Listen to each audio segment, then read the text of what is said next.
पत्र के लिए धन्यवाद। कार्यक्रम के सभी श्रोताओं को ध्वनि मित्र पांडुरंग पुराणिक का नमस्कार और अरुण पांडे जी आपको भी नमस्कार। श्रोताओं को अरुण पांडे का नमस्कार और पांडुरंग जी आपको भी नमस्कार। अरुण जी, सबसे पहले जो ईमेल हमारे पास है उसे भेजा है पोस्ट गोराडीह ग्राम और जिला भागलपुर बिहार के डॉक्टर हेमंत कुमार ने जी। इन्होंने लता जी को याद करते हुए उन्हें अपनी श्रद्धांजलि अर्पित की है। ये लिखते हैं, लता जी एक ऐसे अनूठे व्यक्तित्व की स्वामिनी थीं जिस पर देश को गर्व था। वो संघर्ष, सादगी और संगीत साधना के साथ भारतीयता की पर्याय थीं। वो कितनी विलक्षण प्रतिभा की धनी थीं, ये इससे समझा जा सकता है कि 60-70 की आयु में भी उन्होंने किशोर वय अभिनेत्रियों के लिए गाने गाए। तन मन को पुलकित, हर्षित और मुदित करने वाले उनके सदाबहार गीतों की गिनती करना कठिन है, लेकिन कुछ गीतों को कभी भुलाए नहीं भूला जा सकता है। ऐ मेरे वतन के लोगों जरा आंख में भर लो पानी, ये उनके मन की गहराइयों से निकला हुआ और हमारे मन को छू लेने वाला गीत है। उनको तमाम पुरस्कार मिले, उपाधियां मिली और जीवन भर वो संगीत साधना में लगी रहीं।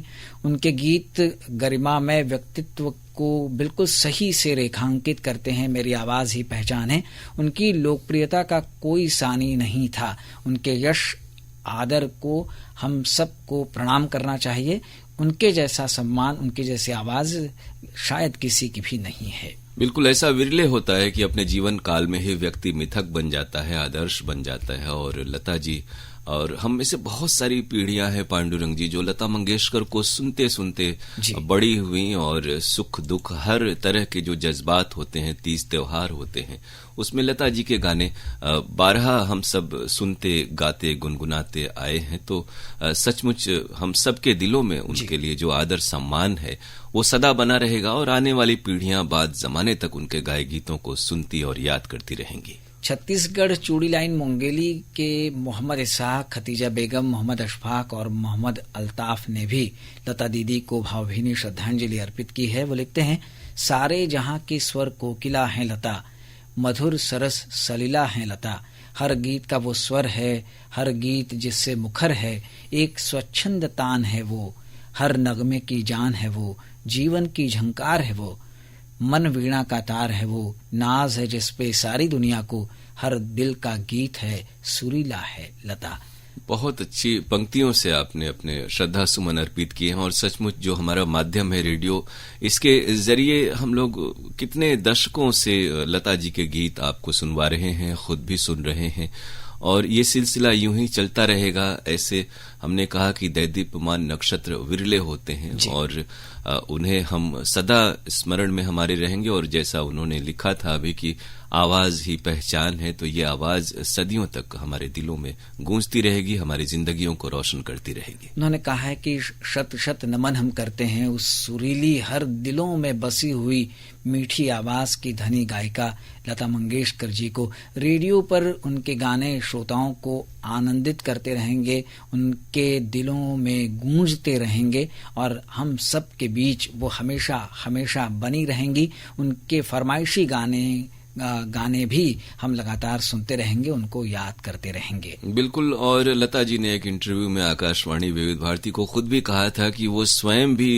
फरमाइशी खत भेजा करती थी और सुनती थी। तो ये जो सिलसिला है, आपने सच कहा कि उनके गीतों को हम कार्यक्रमों के जरिए सुनते रहेंगे और ये हमारा जो संबंध है ये बना रहेगा। तो आपके शब्दों के जो श्रद्धा सुमन है वो हम उसके प्रति आमीन कहते हैं। और डॉक्टर हेमंत कुमार जी ने विश्व रेडियो दिवस की ढेर सारी शुभकामनाएं भी दी हैं। शुभकामनाएं तमाम श्रोताओं को भी। साथ अरुण जी, असगर अली जी, जमीला बानो, सगीरा खातून, नियामत बानो, आफ्ताब और फहद, ताहिरा, माहिरा, माहिनूर और मुराद अली के साथ शमशाद अली भी हैं। इन्होंने भी विश्व रेडियो दिवस की ढेर सारी शुभकामनाएं दी हैं। शिवपुर वाराणसी से इन्होंने ये मेल भेजा है। तो तमाम श्रोताओं को भी एक बार फिर से हम इस कार्यक्रम के जरिए बहुत सारी शुभकामनाएं कह रहे हैं। डॉक्टर हेमंत जी के बारे में ये कहें पांडुरंग जी की उनके खत मौके पर तो इस तरह के अक्सर आते हैं, तीज त्योहार हो या नया साल हो या ऐसी कोई बात हो, लेकिन कार्यक्रमों के बारे में पिछले कई साल से हम लोग उनको कहते हैं कि कार्यक्रमों के बारे में भी अपनी राय लिखें। और कार्यक्रम अगर आप नियमित रूप से सुनते हैं और हमसे जुड़े हुए हैं तो हमें प्रतीक्षा रहती है कि आप हमारे कार्यक्रमों के भी बारे में अपनी प्रतिक्रियाएं हम तक पहुंचाएं। उम्मीद करते हैं कि ये बात आप तक पहुंचेगी और आपके प्रतिक्रियात्मक मेल हमें मिलेंगे। सुषमा यादव ने ये मेल भेजा है अरुण जी, और कहाँ से भेजा है इन्होंने जगह का नाम नहीं लिखा है। ये अपने मेल में लिखती हैं कि सबसे पहले मैं इस कार्यक्रम के प्रस्तुतकर्ताओं को धन्यवाद देना चाहूंगी क्योंकि ये कार्यक्रम मुझे बहुत अच्छा लगता है। साथ ही आकाशवाणी वाराणसी से जितने भी कार्यक्रम प्रसारित किए जाते हैं वे सब प्रेरणादायक और अनमोल होते हैं। मनोरंजन करने के साथ साथ बहुत सारे ऐसे विषय होते हैं जिनके बारे में जानकारी देने वाले होते हैं। इन्होंने लिखा है कि युगवाणी कार्यक्रम में बराबर अलग अलग विषयों पर जानकारी दी जाती है, प्रश्नों के उत्तर दिए जाते हैं। उसी में हमें पता चला कि लता मंगेशकर जी कैसी थीं और उनके परिवार में लोग कौन कौन थे, उनके पिताजी का नाम दीनानाथ मंगेशकर था। ये सारी बातें हमें पता चली। तो आकाशवाणी वाराणसी के ऐसे ही कार्यक्रम हमेशा हमको सुनने को मिलते रहें, यही मैं आपसे कहना चाहूंगी। सुषमा जी, हमें लग रहा है पांडुरंग जी की हमारी नई श्रोता हैं, क्योंकि मेरी नजर से तो इनका मेल पहली दफे गुजर रहा है। तो सबसे पहले हम आपका बहुत बहुत स्वागत करते हैं। और आपने सच लिखा कि हमारे कार्यक्रम इसी प्रयास से बनाए जाते हैं कि आप तक पहुंचें और आप उन्हें सराहें, ताकि हमें आत्मबल मिले, हमारे जो प्रस्तोता हैं उन्हें प्रेरणा मिले। तो आपने ये जो मेल भेजा उसके लिए हम आपको शुक्रिया कह रहे हैं और उम्मीद करते हैं कि बाकी कार्यक्रम भी आप सुनेंगे। और पांडुरंग जी, हमारा ये कार्यक्रम ऐप के जरिए और तमाम अब तो एफएम पे भी रेगुलर सुनाई दे रहे हैं हमारे कार्यक्रम। तो श्रोताओं से कहें, जो श्रोता मेल नहीं भी भेज रहे हैं अभी तक, कि उनके मन में जो बातें हों कार्यक्रम सुन के अगर वो हमें 4 शब्द लिखेंगे तो हमें पता चलेगा कि हमारे कार्यक्रम कहाँ कहाँ तक पहुंच रहे हैं और श्रोताओं की प्रतिक्रिया कैसी है। फिलहाल सुषमा जी को बहुत बहुत धन्यवाद और अगले मेल की हम उनके प्रतीक्षा करेंगे और इनसे कहेंगे कि अगली बार आप अपना जहां जगह का नाम भी जरूर लिखें। और असगर जी वाले मेल में भी हम भी कई बार जब फरमाइशी कार्यक्रम में पढ़ते हैं नाम, तो थोड़े से नाम स्पष्ट नहीं हो पाते, तो थोड़ा अगर आदमी कैपिटल लेटर्स में या बोल्ड और थोड़ा 2 नाम के बीच अंतर कर दे तो नाम साफ हो जाएंगे। जी, ये मेल आया है गढ़नोखा लालगंज बिहार के राजकिशोर चौहान बड़क चौहान का। ये लिखते हैं कि कृषि जगत कार्यक्रम में जो हमने जनवरी में सुना था, वसंतकालीन गन्ने की खेती और बोआई के बारे में हमें बताया गया था, देखभाल कैसे करनी है, बहुत अच्छा लगा। मीरा कुमार की लिखी नाटिका प्रस्तुत हुई थी जो हमें बहुत पसंद आई। डॉक्टर वरुण कुमार श्रीवास्तव इसके प्रस्तुत करता थे।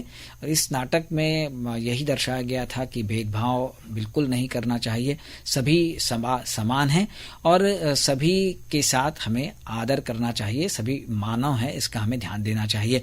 पुष्पा मिश्रा जी की आवाज़ इस नाटिका में सुनाई पड़ी थी तो हमें उनकी याद आ गई और थोड़ा दुख भी हुआ।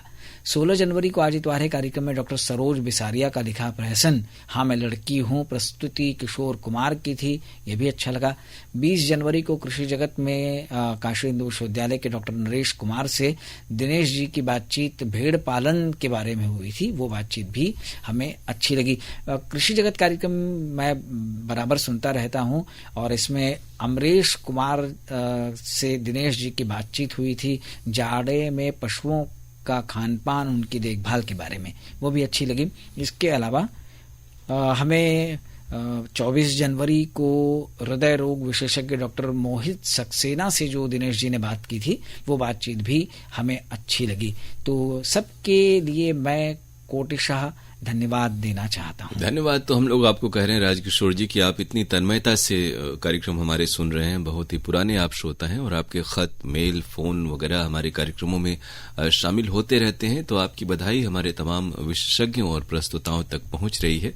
हम इसी प्रकार आपके लिए कार्यक्रम लेते आएंगे और आपसे गुजारिश करेंगे कि आप कार्यक्रमों के बारे में इसी तरह से हमें नियमित रूप से मेल भेजते रहें और दूसरों को भी प्रेरित करें, कार्यक्रमों से जुड़े रहें। बहुत शुक्रिया आपका।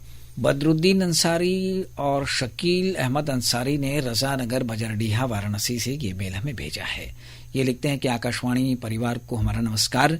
आरोग्यम कार्यक्रम भी हमारा बहुत पसंदीदा कार्यक्रम है और 13 फरवरी को इस कार्यक्रम में डॉक्टर नीरज खन्ना जी आए थे, जिन्होंने रोगाणुरोधी प्रतिरोध क्षमता कैसे बढ़ाएं विषय पर बहुत ही अच्छी और विस्तार से जानकारी दी। पांडुरंग जी को इसके लिए डॉक्टर साहब के साथ साथ बहुत धन्यवाद देना चाहेंगे। ऐसे अच्छे अच्छे कार्यक्रम हमें लगातार सुनने को मिलते रहें। हेलो फोन इन फरमाइश कार्यक्रम भी उसी दिन पांडुरंग जी ने पेश किया था, वो कार्यक्रम भी हमें बहुत अच्छा लगा था। इन्होंने आगे लिखा है कि एक सुझाव है, रात 9:30 बजे से 10:30 बजे तक का समय आपके पास रहता है हर रोज, और यदि उस समय को आप फरमाइशी कार्यक्रम के लिए उपयोग में लाएं तो बहुत अच्छा होगा, चाहे वो ईमेल वाला हो, पत्र वाला हो या फिर व्हाट्सएप वाला हो। हर शुक्रवार को आप आपकी पसंद कार्यक्रम पत्रों वाला करते हैं, लेकिन बाकी दिन हम लोगों को फिल्म संगीत उस समय सुनने को नहीं मिलता है।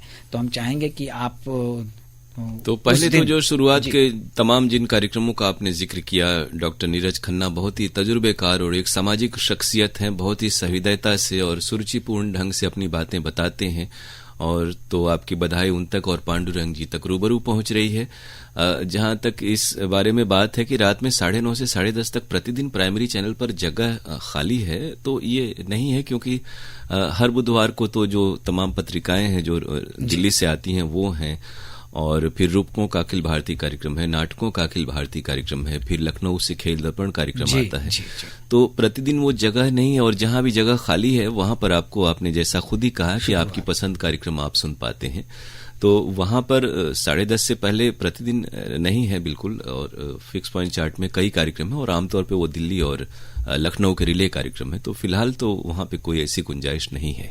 वैसे अरुण जी, हो सकता है कि इनको दिन में जो फिल्म संगीत ये सुनते हैं उसमें शायद इजाफा होगा। बहुत सारे श्रोता जो कह रहे थे कि प्रायोजित कार्यक्रम के कारण या फिर 12 बजे जो सुगम संगीत आता है, तो उम्मीद हम कर रहे हैं ऐसी स्थिति बन रही है कि आने वाले समय में उन्हें दिन में तो जरूर 11:30 से लेकर के 12:30 तक उन्हें फिल्मी गाने, वो फरमाइशी हो या सादे फिल्म संगीत हो, उन्हें जरूर सुनने को मिलेंगे। इन्होंने लिखा है कि असलम साबरी की कव्वाली हम सुनना चाहते हैं, और आपसे कहेंगे आप और अरुण जी में से कोई तो जरूर। पिछली बार तो जॉनी बाबू कव्वाल की फरमाइश आई थी, इस बार असलम साबरी की है। हम सभी जानते हैं कि ये सभी बहुत ही मकबूल और नायाब कव्वाली वाले कलाकार हैं, लेकिन जैसे इनकी कव्वालियां उपलब्ध होंगी हम आपकी बात संबंधित अनुभाग तक पहुंचा देते हैं, और कव्वालियां उपलब्ध होते ही हम आपको जरूर सुनवाएंगे।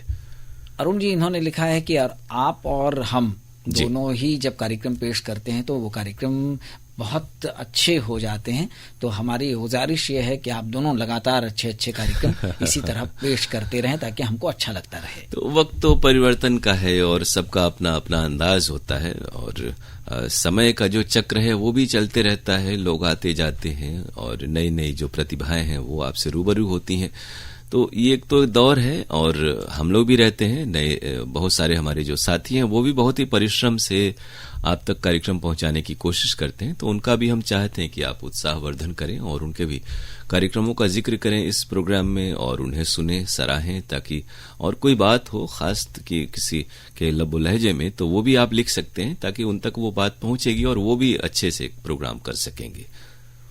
अरुण जी, इनको धन्यवाद देते हैं और आगे बढ़ते हैं। गांव परसाटोला, राजनांदगांव, छत्तीसगढ़ के हमारे श्रोता ओम प्रकाश मसीहा, सिलोचनी, खुमेंद्र मसीहा और तुषारिणी मसीहा ने ये मेल भेजा है। इन्होंने लिखा है कि बहुत अच्छे कार्यक्रम हमेशा की तरह आपके केंद्र से प्रसारित किए जा रहे हैं। 10 जनवरी को बुनकरों के लिए जो शासन द्वारा दी जाने वाली सुविधाएं हैं उन पर जो संदीप ठुमरेकर जी से दिनेश जी की बातचीत हुई थी, वो बातचीत हमें बहुत अच्छी लगी। संस्कृत कार्यक्रम में भारतीय सांस्कृतिक परंपरा में जो मकर संक्रांति का महत्व है, नारायण प्रसाद भट्टराई जी की जो वार्ता थी, वो वार्ता हमें बहुत अच्छी लगी। मकर संक्रांति के बारे में विस्तार से जानकारी मिली। भाषा भले ही संस्कृत थी लेकिन समझ में आ रही थी। 12 जनवरी को खेल चर्चा कार्यक्रम में खिलाड़ियों के विकास में कोच की भूमिका के बारे में शारीरिक शिक्षक अभिषेक जी से अशोक पांडे की बातचीत हुई थी, वो बातचीत अच्छी लगी। 13 जनवरी को स्वरवेला कार्यक्रम में संतोष श्रीवास्तव जी की कविता हमें अच्छी लगी। और हिंदी कार्यक्रम में 15 जनवरी को कहानी अजनबी रिश्ते रेणु अग्रवाल ने प्रस्तुत की थी, वो भी हमें बहुत अच्छी लगी। कार्यक्रमों की अच्छी प्रस्तुति के लिए आकाशवाणी वाराणसी को दिल से धन्यवाद। और हम लोग दिल से धन्यवाद कह रहे हैं आपके इस अच्छे से मेल के लिए, जिसमें आपने तमाम कार्यक्रमों का जिक्र किया, वो पत्रिकाएं हो या फिर संस्कृत कार्यक्रम हो। और आपकी बधाई हमारे तमाम विशेषज्ञ जो वार्ताकार हैं उन तक पहुंच रही है और प्रस्तुताओं तक पहुंच रही है। बहुत शुक्रिया और आभार हम आपको कह रहे हैं इस मेल के लिए।